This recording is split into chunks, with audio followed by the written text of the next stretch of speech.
little over a month away from opening night. Still looking for homes. A couple of veteran guys, free agents that could really help bolster somebody else's lineup. Let's start with Tomas Tatar. What would he bring to a team at this point, this stage of his career? He's been an offensive player. I think he's had success a number of years offensively in terms of his point production. I think maybe the knock on him was later in the year or in the playoffs. That's right. He wasn't necessarily the guy you had all year, but there's a certain number of guys that have to get you to the playoffs, and then there's guys that get you through the playoffs, and you kind of need them all at different times. I get it, but he's still a productive NHLer. I think he can still produce points. He can score you goals, and sometimes on those long road trips in February, you need guys like that have offense just out of nowhere, and that helps you win games. And all those points count the same in October as they do in April. And you have to remember now, if it's September and you don't have a contract, guess what? You're cheap.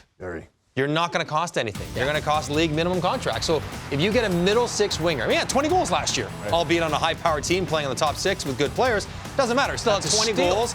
If you can get a guy for $1 million who's going to get you, maybe on the third line, he gets you 13 goals, 14 goals. That's okay. And maybe someone gets hurt, he can play up a little bit, a ladder guy. You're right.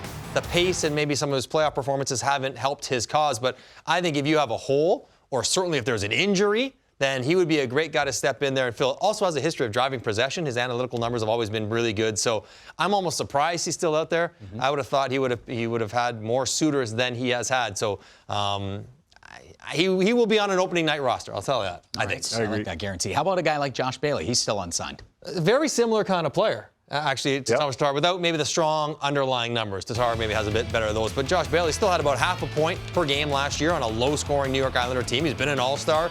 He's only ever played in one place.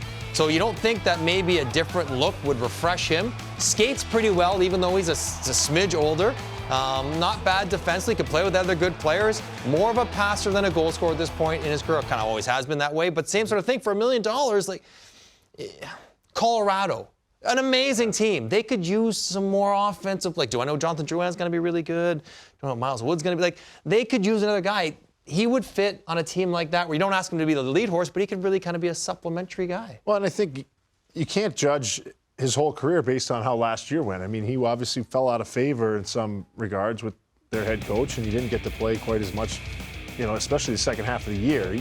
He has been a productive player. The amount of games he's played, I think he's over 1,000. Yes. And he quietly went about his business on the island. He doesn't say a whole lot. He's not an overly boisterous guy. I think he goes. Call him low maintenance. Exactly. And you can trust a guy like that who's played in a strong defensive system to give you minutes. And with these late signings, I think you need to be able to trust the player to be effective, even if they're not scoring. You almost wonder if a lot of teams might be sitting there going, we know what that guy is. What we don't know is what the second rounder from 2021 is. So let's see what he can do. And if the second rounder can't play well, we know we can replace a roster spot with a young player with a proven backup.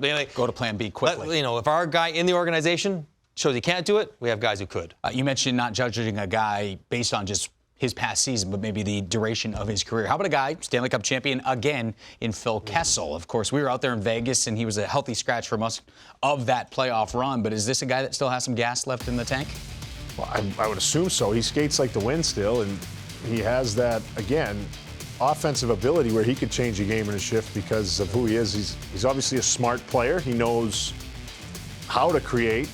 He was in Arizona, but then he got to have an opportunity with a great team on a one-year deal last year, and they, quite frankly, didn't need that extra offense, and they needed kind of what they had with their identity on the bottom six. But does that mean he's not able to play anymore because he was on the Stanley Cup winning team and he didn't get to play much? I mean, Teddy Bluger's the same way. He didn't get to play either. So, I mean, with Phil Kessel, it's tough. He's played a long time. How motivated is he after 3 cups? Does he want to be a part of something again? That's kind of up to him. I don't know if anyone called him and he said no, but he's still out there. I think he could still probably play and not look out of place.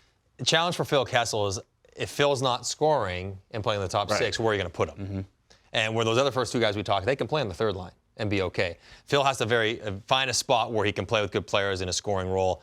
I still think he wants to play, and I still think he probably, he could get you 15 goals and 35 points almost in his sleep if he stays. We know he's going to stay healthy because he always stays healthy, but feels like if he wants an offensive role, probably more likely to have to go to a worse team, a lower end team that maybe doesn't have. Go to San Jose, they could use a little spark, get a name in there, whatever. Somebody like that could use just a player with a name and has opening in that role specifically. How about full circle back to Boston to end his career? No? I think too many wingers there. They need centermen. They need centermen. Yeah. There you go. We'll talk about them later in the show. How about Danton Heinen? He played in Boston. He played in Pittsburgh. See, we talked about older guys. He's not that old. No, he's not. And he can scoot. I really like Dan. He can really skate. And you look, 8, 14, 22, that's not a lot. But if you don't play on the power play in the NHL, and you don't play on the top 6, with Danton Heinen, didn't do much of that with the Penguins, and you get around 10 goals, which he clearly would have had if he played a full 82 games, you get around 30 points. That is excellent production. Really hard. For 5-on-5 depth scoring production. Another guy, you can slide up a little bit if there's an injury, not too long, but he can kill penalties, plays with speed, not uber physical, but doesn't really shy away from it. Another guy I'm surprised that he didn't find a home, because he's shown that he can be versatile in a whole bunch of different teams, a whole bunch of different systems, and still be effective enough to help you.